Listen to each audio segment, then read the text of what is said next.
Wajah cantik yang kau sembunyikan di balik kerudung putih. Nabi Muhammad.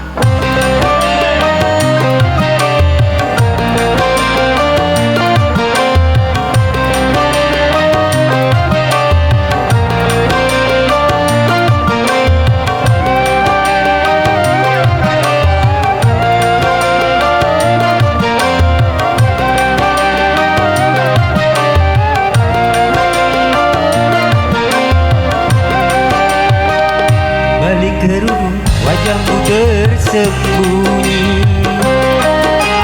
kau cantik alami anugerah ilahi.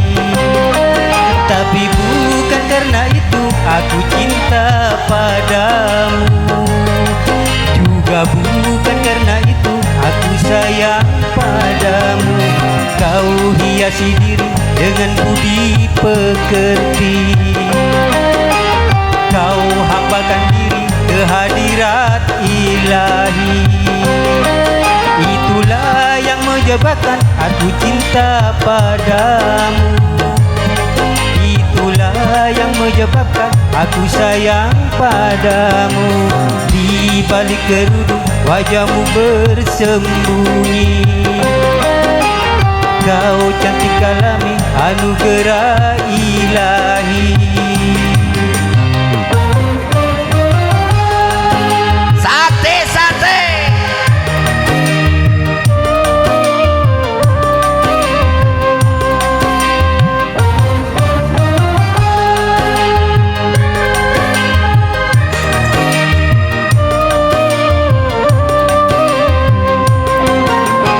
Tiada lelaki yang membantah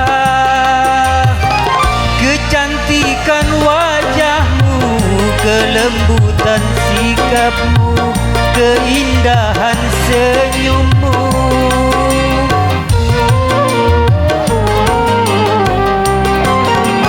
Tapi yang menyilaukan mata sinar keimananmu yang selalu kau pancarkan dalam setiap langkah.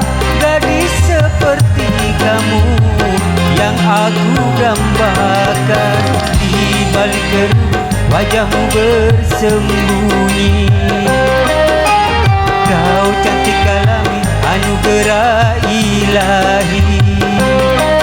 Tapi bukan karena itu aku cinta padamu, juga bukan karena itu aku sayang padamu. Kau hiasi diri dengan budi pekerti, kau hambakan kini ke hadirat ilahi.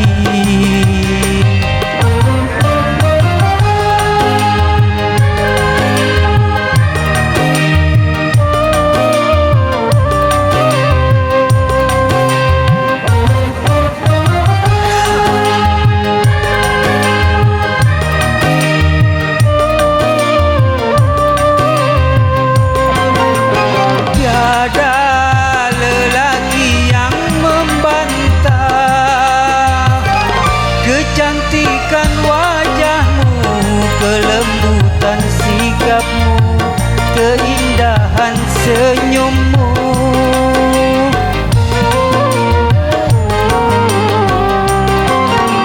Tapi yang menyilaukan mata sinar keimananmu yang selalu kau pancarkan dalam setiap langkah. Gadis seperti kamu yang aku dambakan.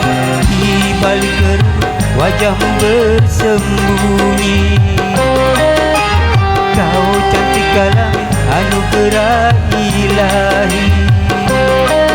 Tapi bukan karena itu aku cinta padamu, juga bukan karena itu aku sayang padamu. Kau hiasi diri dengan budi pekerti, kau hambakan diri ke hadirat ilahi.